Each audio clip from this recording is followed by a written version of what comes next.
part of my problem. Ready? Okay. Well, hey, everybody. Welcome to the newest episode of Thriving at the Beach, where, as you know, our primary goal is to get you excited about the future of the Myrtle Beach and surrounding areas. And we do that by giving you an opportunity to meet some of the people that are busy working behind the scenes to power our success. So today's show is all about marketing and communications, and specifically as it relates to the city of Myrtle Beach. We're super excited to have Meredith Denari here with us today. She is the Director of Communications and Creative Services for the city of Myrtle Beach. And this is a extremely large role that she will tell us more about in the next few minutes. But before we do that, I want to just tell you a little bit about Meredith, as I have come to know her recently. She originally grew up in Louisville, Kentucky. I'm practicing how I say Louisville. Louisville, yeah. I have to continue to work on that, evidently. But You sound like you're from Wisconsin. I'm actually from Western New York. Western New York, really? Okay. Yeah, a lot of people think Michigan and so forth, but yeah, I don't know. I don't have the girl yet in Louisville. Right, yeah. Louisville, there's actually, when you go visit Louisville, which I hope that you do, they have shirts around the city that they share of all the different, or that they sell, I should say sell instead of share, but of all the different ways that people pronounce Louisville. So Louisville, Loveville, like L-U-H, Loveville, actual Louisville, all the different ones. So there's about 5 or 6 that they spell out. So you could, maybe next time I go home, I'll get you a shirt.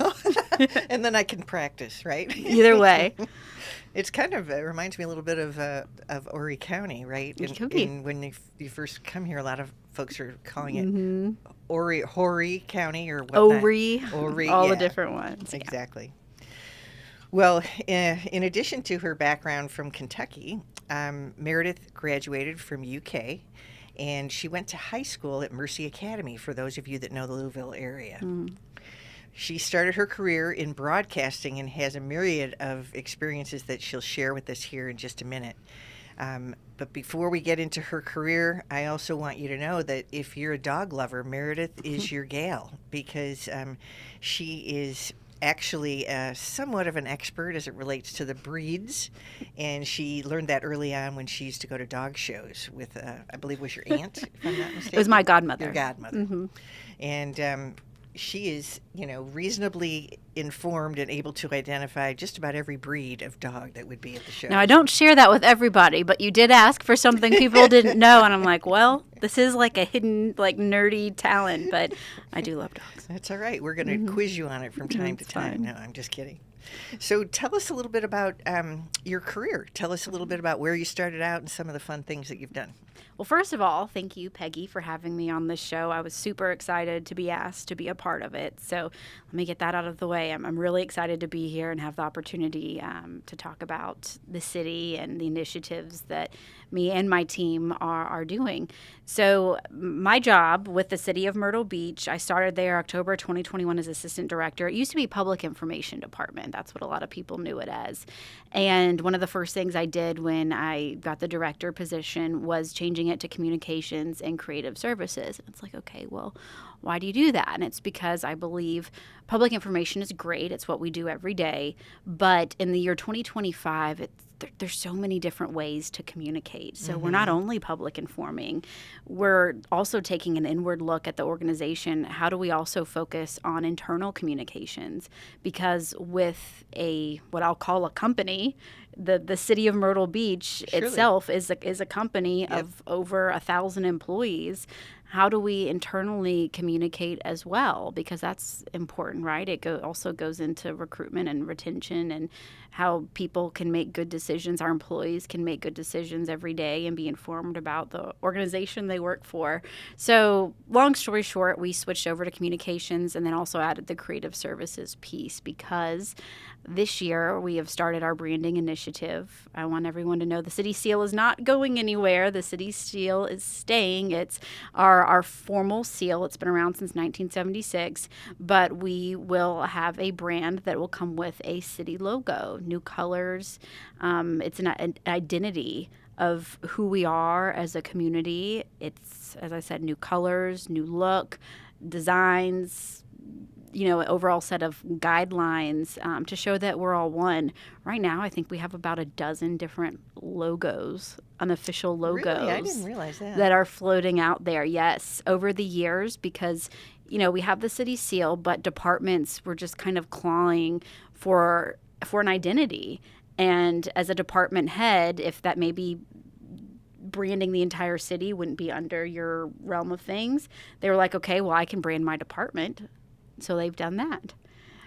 Yes, and so we've had to pull all of these entities together yes, to align. Yes, right? so meeting with the different directors, and of course, City Manager Fox, Simon, City Council, getting everybody on board. Like, hey, the City of Myrtle Beach is not these 12 different identities. We are all one, and how do we come together?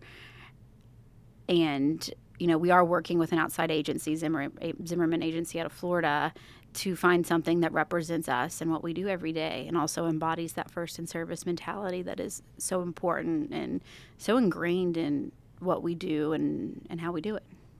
So big changes on the changes horizon. on the way, I know you and your team have done a wonderful job kind of integrating, or at least making the effort to hear from key stakeholders in the area as you've built out this strategy, because I was lucky enough to be able to sit in on some of the strategy sessions.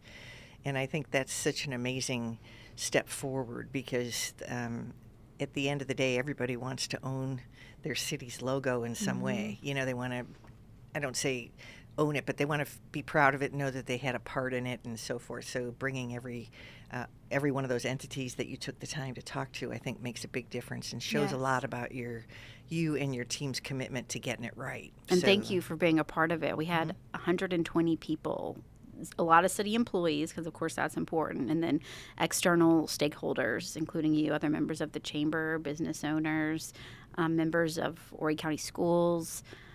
I'm trying to think of other ones off the top of my head.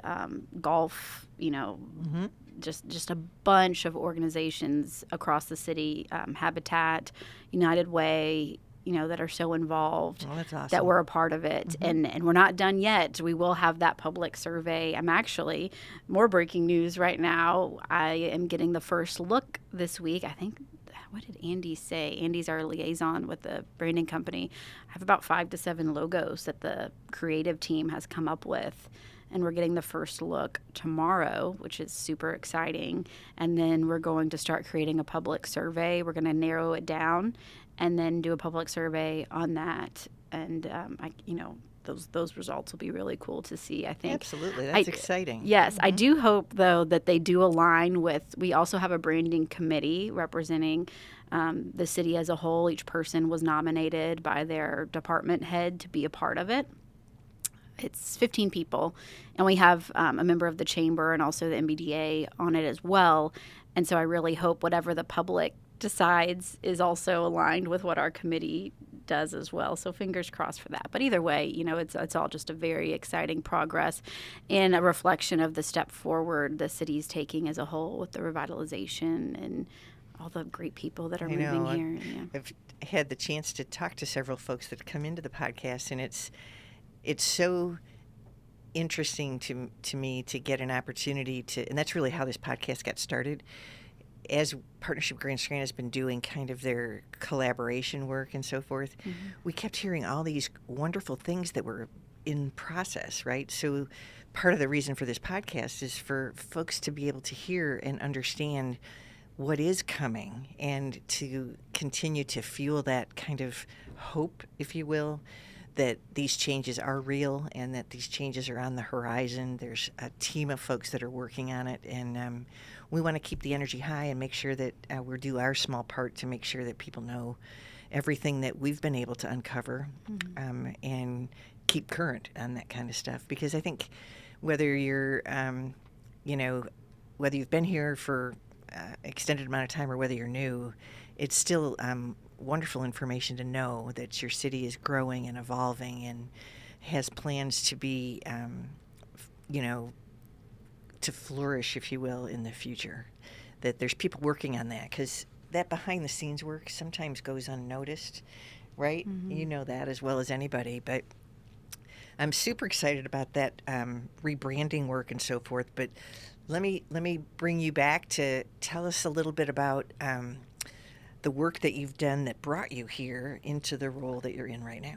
Yes. So was inspired. I won't go because I know we're limited on time. I won't go. I won't grab your arm and jump down the rabbit hole of how I got started. But it did have to do by chance how I got in the news industry. Had to do with someone that went to the grade school that I went to. His mother was a local news anchor in Louisville, Jean West.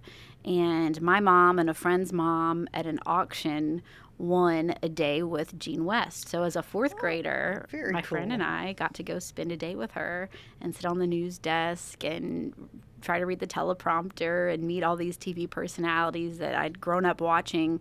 And, at the time, it's changed so much now, but you had these news anchors and even reporters that had been at these stations for decades that, even recently one that has been on the desk, he's this all business, like making a difference, investigative reporter John Bull just retired from Wave 3 in Louisville, and I even kind of like made my heart hurt a little bit because he's just he embodies original journalism. But anyways, I'll get off of that. But so she had a lot to do with what made me change my major from business in college to go to journalism. I am not good at math. I will be the first one to admit it. Our CFO knows it because I have her on speed dial when I have to answer media questions that have to do with numbers and math, and it's always important to me to be accurate. So math is not my thing. You have to do a lot of math to get through the business school at Kentucky, all the accounting and things. Sure. And I was also part of this international business program. So you had the toughest professors as well. So I had some friends that the professor for their accounting class was actually giving them the answers before the tests, but then they just mixed up the way that she did the test, basically. So if you just memorized it, you'd be good to go. And I'm like, that is crap. You get the same degree at the end of the day. Anyways, I thought back to my time with Jean West. Business wasn't for me. I went back and talked with her and shadowed her, and the rest is history. I switched. I ended up, Kentucky isn't known for its journalism program. I ended up having the best professor in the world, Mel Coffey, who I can still hear like as if he's sitting on my shoulder right now. He was absolutely amazing. I was so blessed. It was a very small program, so we were very tight-knit. I'll call a little journalism community. We used to go out. Mel would take us out for pizza and beers after our newscasts. Oh, that's awesome. Mm-hmm. It was truly a wonderful experience, and it prepared me for what I do now. Also, it was a kind of no funny business. Mel told it like it is type thing. There was no coddling, and it prepared you for this industry. And when I say this industry, news and currently what I'm in, because they really do go hand in hand. I look for people that have that news background when I have open positions, like my most recent open position I hired for, and a new position, creative services manager. I ended up hiring a friend who I worked with at the station. We're very like-minded as well, but he's much better when it comes to videography and editing than I am. I'm more of the writer, but it's such a great skill, and it's one of those skills, if you have it, you have it, and if you don't, you don't. Mm-hmm. But it helps so much in this role, especially in the year 2025, when the news industry, as we know it historically, is dying. That for a myriad of reasons, one of those being, they are not paid. They are paid not well at all, and they're asked to do more with limited resources, limited staffing, and it's hard. Mm-hmm. And so even today in this Myrtle Beach market, when Patrick and I came here, I got here at the very beginning of 2016. Patrick got here maybe the tail end of that year, I think. But when we got to WMBF, we had producers and anchors that had been there for over 10 years. They had been in the business even longer than that you could learn from. And you were looking for these mentors and reporters that were not only, it was a mix of rookies like us, but you also had people who were on their second and third stations. We had 3 morning reporters at the time. We had 4 or 5 evening anchors to do the different shows. You know how many they have now? I even had a photog with me as the morning reporter. You know how many they have now? I'm guessing not that many. Not that many. No, one. Oh, my. One photog for the whole station and 2 evening anchors. Wow. And I'm not ragging on MBF at all. This is No. just a general... It's an industry change. It's an industry change. And this is in less than 10 years. And, as the budget cuts kept happening and maybe people would leave for different reasons, then the adjustments would just kind of quietly happen. And it was hard at first, but then you just learn to deal with it. But especially, for a lot of these kids, now we're at a market which makes it hard for the consumer, the viewers. You have these kids that are coming right out of college who maybe, if they're like me, I had never been here before. They don't know anything about the community, the area, the history of some of these big time stories that they're reporting, and it leads to a lot of misinformation. And also, it's hard when you have a minute and 30 seconds of airtime to tell some of the complex stories of Myrtle Beach, of Horry County, and the general region. So when you had this kind of first exposure to this mentor in Louisville, Lexington. Oh, it was in University Lexington. of Kentucky is in Lexington, Kentucky, the horse capital of the world. Yes. Okay. And you kind of made the decision, hey, I think this is for me. What was it about the whole notion of broadcasting or media communications that really kind of sparked your interest? I love storytelling, and I love the ability, the creative part of it, learning to write, and also blending video with the creative writing.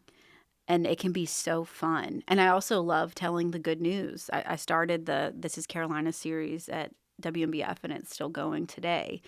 And I'm so lucky that I was able, because these are hard jobs to come by too, to stay in Myrtle Beach. And now we get to do the same thing, for the city. But, I was kind of talking about the bridge of journalism and communications, how journalism is such those good, if you have them. Some people do journalism, but they don't have they don't have the it. And if you get some good people like we have here who have the it, there's so many things you can do communications wise if you have those skills. And that there's a lot of people here that do. There's some really talented reporters here. I'd love to steal a couple of them, and getting Patrick I already have. But yes, the storytelling. And when I talk about, the year 2025 and the way municipalities have to take advantage of telling your own stories because there's so much misinformation out there. So we're just taking journalism, we're taking the newsroom, and we're making it our Myrtle Beach newsroom. That's what we do. And we tell the good news. And, I'm not going to say bad news, but there's a couple more complex stories that we're actually working on right now that we haven't told yet, but they're on the way. And these new reporters that haven't been here long, you don't think of things that way, and you're under these tight deadlines and the pressure and the staff shortages. So that's what we're doing, and recognizing those factors. We're turning our social media platforms into our newsroom. And we're very lucky to get to do it. We have the support of city staff and council. So here's my plug. If you're not following Myrtle Beach City Government Facebook page, make sure you are. And we've gained, since we've switched gears to this strategy, we've gained 20,000 Facebook followers in the last calendar year. So we just hit 100,000. Well, and I think, people are thirsty when there's so many different ways to get information. That's kind of a double-edged sword, right? I mean, it's good that there's many ways to get it, right? But the other side of that is what they're getting accurate, and is what they're getting telling the right story from the standpoint of the subject matter. In other words, there's a lot of different ways to tell the same story, right? Yes, there are, and there's different angles, and I don't blame them sometimes for taking the lower hanging fruit, so to speak. Yeah, so what I'm hearing is the storytelling, the need for accurate information, right? And this sense of ownership that the city is taking under your leadership to be able to get that story told right and completely, right? So I know that from when we spoke before this conversation, you were included in your role are many other things besides what would be kind of obvious from the standpoint of being the spokesperson for the city. I know you're writing press releases, right? You're probably managing most of the media contacts as well. Are there other components of your job that may not be as obvious that you and your team are working on?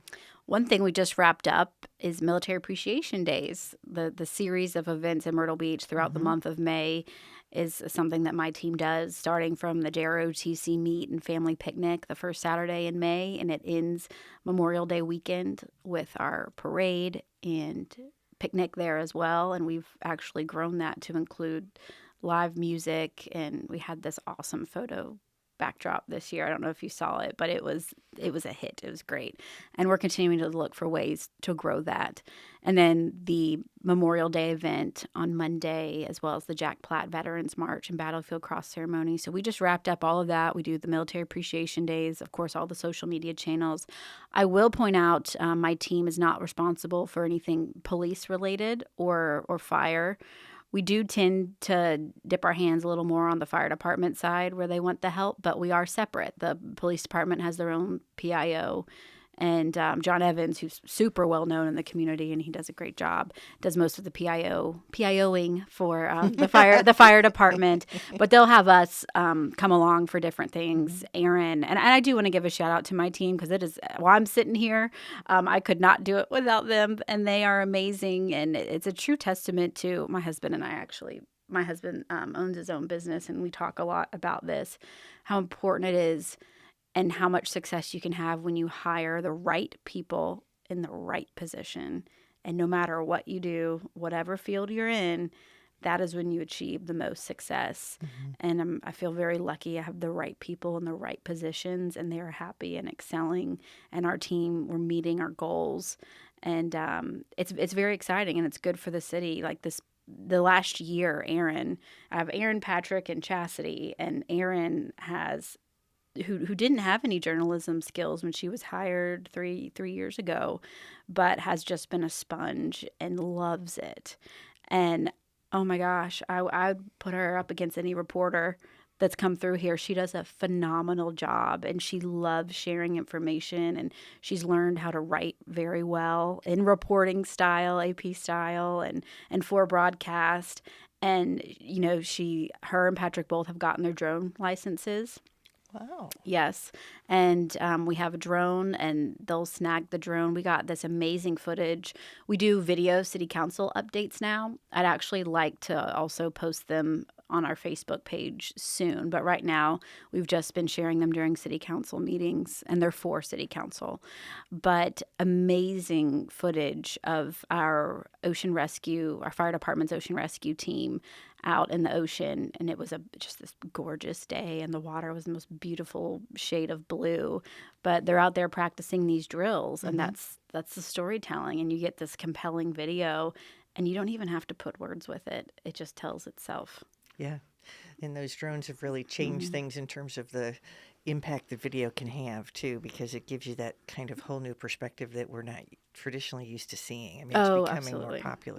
And then back to your question, too, and the media stuff, the videos, the storytelling, social media, Military Appreciation Days, the news releases, the city's TV channel, which is also what we broadcast everything on.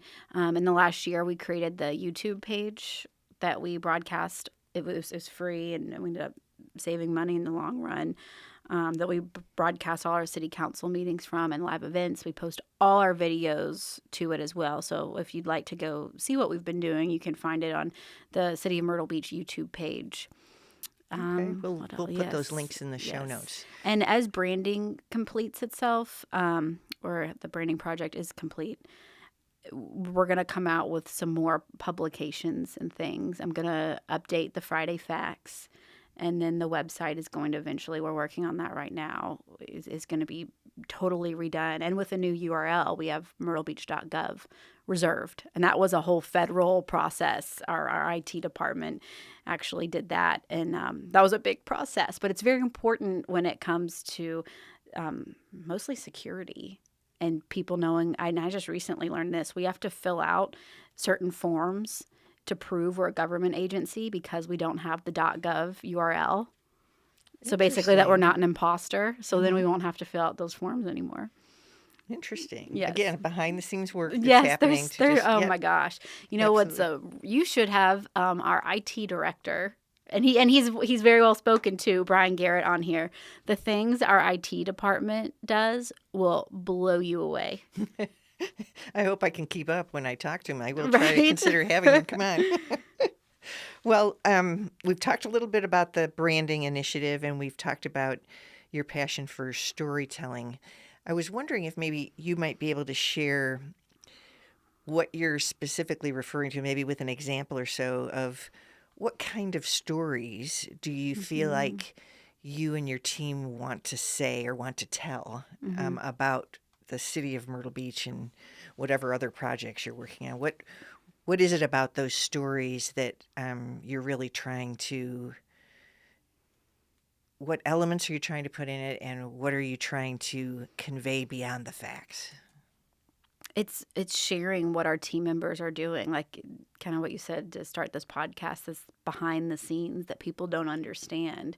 Even when I'll see people say things, we've got some rundown properties, specifically on the south end of Ocean Boulevard. That's not a secret. You ride down Ocean Boulevard, you're going to see them boarded up, and they complain about it. And what they don't know is, there's behind the scenes work. It has to do with legal and the property owners. It's a whole process that you have to do, but how much headway we've made in just the last 5 years alone, that comes right to top of mind because that's something we're working on right now, and it's going to be a really good story when we get it started, because we also every day, something like the news, something might come up, and so we stop what we're doing and we pivot and we got to do something else, and whatever we had planned to get done today might have to wait till tomorrow or the next day. Other stories. We have a Day in the Life series that we're working on starting, and it's also going to be used in partnership with our HR department for filling positions. Okay. If we have which we really don't have a lot of these, but like if a solid waste position becomes available, well, then hopefully we'll have about a minute piece. We try to keep all of our pieces to a minute 30 or less, depending on what it is. Then you have something that'll show, hey, this is what a day in the life is like for a Myrtle Beach solid waste worker, or a code enforcement officer, or a police officer, or a heavy equipment operator with our public works department. We're going to focus on the positions that are open most frequently, or I don't know how many heavy equipment operators we have, but I would say dozens. So if you have dozens, that might be a position that you see open more often. So rather than just posting a role, you're looking to kind of go that deeper level to make sure that folks understand this is what you'd be doing if you were in this role. And your team is working on that with HR, is that what you said? Yes, Okay. literally as we speak. Another one that we're working on right now, both our firefighter of the year and our police officer of the year have some really powerful stories for why they became a firefighter or police officer. And so we're going to tell that one as well. And that's kind of one that you'll see where we kind of cross over and go ahead and tell the police or fire story. But there's so many good news. I mean, I wish I had like a team of 10 photogs and editors. There's so much that we could really do. I mean, we want a little podcast room like this, to be honest. We want to do podcasts and things. And then when you get in municipal government, you get more limited, you have budgetary constraints, and staffing becomes an issue too. But we do a lot with our little team of 4, and they're really good stories. I mean, we even try to do spins on, if something's trending on like TikTok, where we'll try to do a spin-off of that.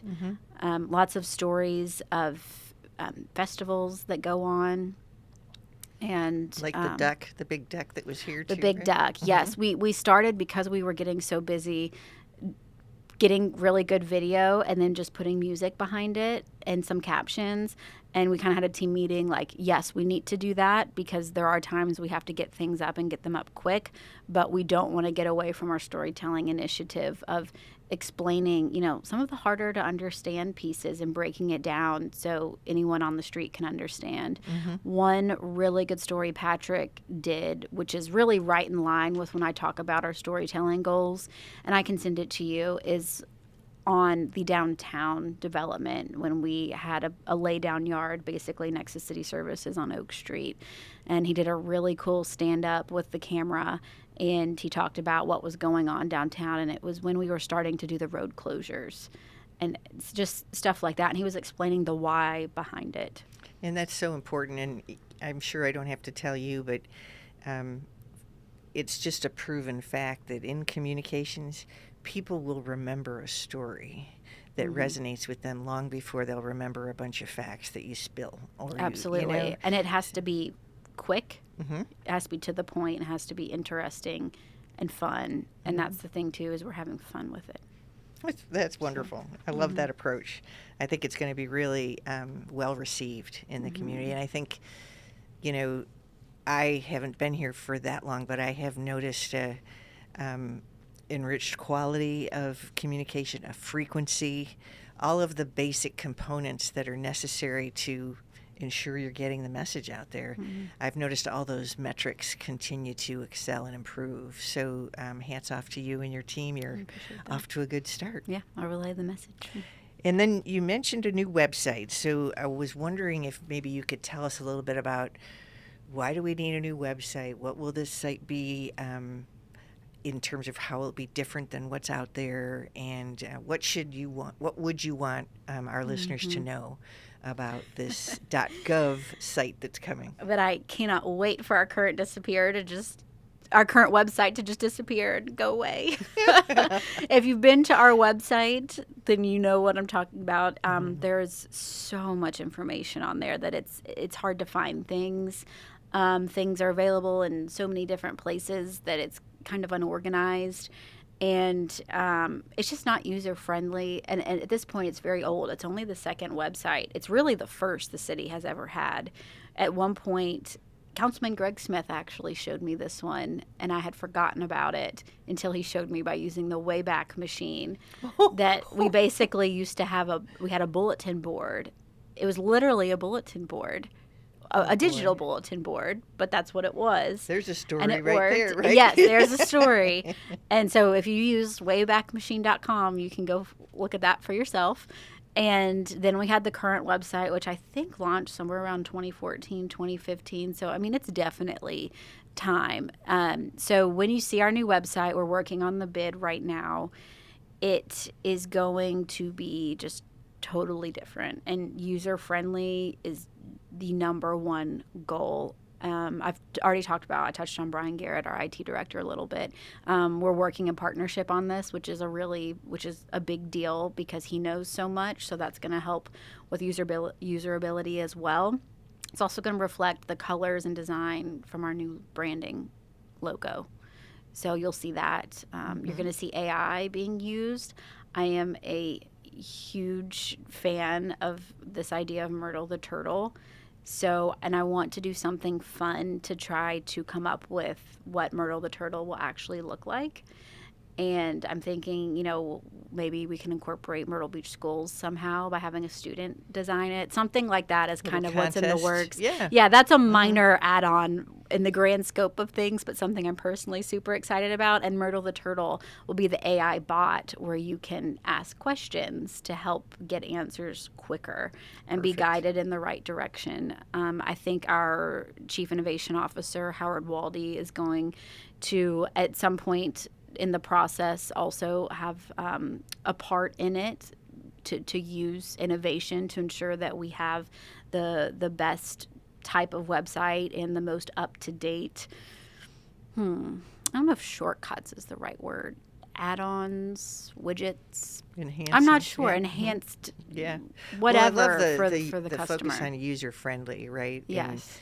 And, our website is continually evolving too, and to know that every website needs to, as the consumer's kind of toleration for, I want to find something really fast and this isn't working for me.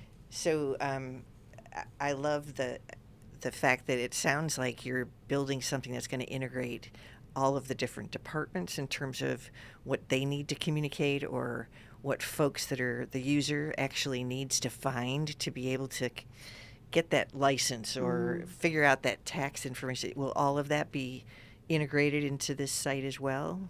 Yes. Yes, and depending on the tax information, a lot of that stuff's more county, but anything with the city will be integrated. And a big thing here, which you've already mentioned, and we talked about it with branding, like branding, where there were so many different logos floating around, we have like a dozen different websites that are floating around. So those are going to go away, and it's all going to be one. So Well, that'll be powerful. it might appear that you're going, like if you go to it and let's say then you go to Convention Center, it'll look, it might appear you're going to a different website, but it's all, I guess, within, and it's all going to be the same design so that you know we're all one. It's not all these separate things anymore. And that's one thing, Brian, our IT director, and I, we very much share that same vision of togetherness and oneness. And I think that can kind of be the theme going forward when it comes to communications and the sharing of information from the city. So we're really trying to centralize everything, and also that it comes from, I'll say, one voice or one platform for the benefit of the residents, for our customers. And a singular message, too. When it's coming through one platform, there's a lot of power in having a singular message as opposed to fractured ones surrounding things. So that's an exciting piece that's, being worked on in the background that is going to really work to position us, not only serve our residents, but also position us outside of this market as, a wonderful place to come not only live, but work and play and all the things that we hope that Myrtle Beach will be in the near future. And as we wrap things up, Meredith, I just wanted to get your perspective. I know you're probably shoulder high or more involved in the transition that's taking place throughout the Myrtle Beach area. And I'm interested in just your kind of general perspective in terms of how do you feel about the future of Myrtle Beach, and why do you feel that way? Specifically when it comes to downtown revitalization? It could be any which way you want to take it. I mean, downtown is a big piece of it. But if there's other things that cross your mind as it relates to the city and the scope of your work, I'd just be really interested in kind of, what are you thinking? I am always on board for going in the right direction, for progress, for forwardness. I am on board. I love revitalization. I love Chip and Joanna Gaines. I love what they do. I love that the city we'll go back to 9th Avenue in the downtown. You had these dilapidated buildings that sat there for I don't know how long, not doing anything positive for the residents of Myrtle Beach. Private development didn't come in and do anything about it, and the city cared enough to come in and do something to the benefit of everybody. You got to start somewhere. Right. Lots of cities have already gone through this. We talk about Greenville a lot. I'll talk about Louisville again. I can remember Market Street, and it was crime-ridden. Buildings were falling apart, and eventually someone came in and revitalized everything, and it's like a domino effect. You hear a lot people say, oh, you're putting so much money into this little part of the city. Well, you got to start the heartbeat somewhere, right? And it goes to the rest of the body. It's a domino effect. And you got to trust the process and put your money somewhere and take these buildings and bring them alive again, which has started. I care deeply about revitalizing. I've talked about, the boarded up motels in the South End. I'm excited to see those go away. I think that we are right, and this branding process is symbolic of this, right around the corner from some really good positive change. Positive changes have already happened, but continuing that path forward and in partnership with private developers, bringing in beautiful new things to the city that are kind of going to bring alive some of these areas that have sat in a not so positive light in recent years. And I'm so happy, Peggy, that you took the time to say, there's a lot behind the scenes, because there's a ton. And even as someone that is behind the scenes, it can be hard to understand all that every single person does every day and what it takes to do these things. And it's not just the snap of your fingers. But looking to the future, as someone that works in City Hall every day, so a lot of this affects me because it's going to be walkable distance to where I work. I'm so excited to see the park. I'm so excited to see Winna's open in a couple weeks on Ninth Avenue. Mm-hmm. She's a wonderful person, Jess is. And I think that's going to add so much to this area in addition to the wonderful businesses already there. Just positive steps forward, adding culture, adding, just vibrant lifestyles to downtown. Mm-hmm. I hope to see more residential downtown, young people coming in. We could talk about the Living Lab for a long time too, but, diversifying our economy and keeping our young people in Myrtle Beach because we have more jobs to offer. Hotel, that's our lifeblood. Yes, the hospitality industry, but diversifying our economy and getting our young people to stay here in Myrtle Beach and helping contribute to the success and to these positive changes. I'm excited to take my family to dinner and a show at the new theater in a couple years. There's a lot of good things going on. And we need people to speak positively of Myrtle Beach. It affects everybody, and there's a lot of good things to talk about. That's right. There really is. And the one thing I've learned in this role is how I've been shocked at how long it takes for some of these projects to really come to fruition. And you mentioned the time and energy and effort that people are putting in and day out to get us there. And I think sometimes the listener or the resident in the area, because they can't see that work being done, sometimes they feel like, oh, it'll never happen, or I'll believe it when I see it, that kind of thing. I really feel like from what everyone's told me, again, I don't have the kind of tenure of multiple years here, but everyone that is working in this kind of future-focused mindset and, kind of creating what the next iteration of Myrtle Beach is going to look like has taken I think it's wonderful to note that they've all taken a stance that includes never losing what Myrtle Beach is really all about, kind of the culture that you mentioned, the history, the things that make Myrtle Beach unique.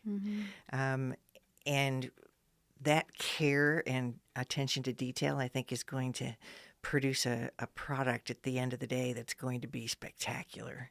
And I want anyone that's listening to, certainly recognize the fact that these things take time, and they take time because the folks that are working on it are trying to do it well and do it in a complete fashion. So I absolutely want to thank you for the work that you're doing and your team is doing. Keep the communications flowing because that builds momentum and gets folks excited. Let us know if there's anything that we can help you with. If you want to do some podcasts here in the meantime, and you just talk to me and we'll work something out. Nice. If you've got other folks that you want to bring in that we can record an episode on, we would love to do that because we're really all about just trying to get the word out about all the great things that are coming. And everybody should feel really bullish, if you will, or excited at least about what this city's going to look like. So thank you for your role in that. Thank you for your time today. And I hope you'll come back and chat with us again. I'd love to. Thank you, Peggy. Thank you. How'd we do, Miss Jordan? In terms of minute-wise? 44 minutes. Okay. Ready? Well, once again, another great opportunity to learn about all the work that's going on behind the scenes. And in this particular episode, specifically as it relates to the city of Myrtle Beach. I had a couple key takeaways from the conversation with Meredith that I just thought I'd share. And one is I think we really need to be grateful for the caliber of talent that we have in Meredith and the rest of her team. They are all very deeply experienced and highly committed to getting the right information out in the right fashion and in a timely process. In addition to that, I think their commitment to making sure the right stories about the city are told in the most complete fashion. And I think we all need to make sure we're paying attention to the stories that they're telling, because I think it's going to make a big difference in terms of what the future holds for Myrtle Beach. And, we all know that staying informed really starts with good communication, and Meredith and her team are providing that. If you aren't already engaged with the City of Myrtle Beach, we'll attach their website where you can sign up for their Friday Facts, which is a weekly email that tells you a lot about what's going on or what's coming up in the city. We'll also attach their social media channels as well as their YouTube channels so that you can do your part to try to get connected and stay current on all of the changes that are coming in rapid fire here to Myrtle Beach. So that's a wrap. That's all for this particular episode. And stay safe until the next time. And we will, wait a minute. That's a wrap for this episode. And until next time, we hope you keep thriving and join us for our next episode. Thank you. Cool.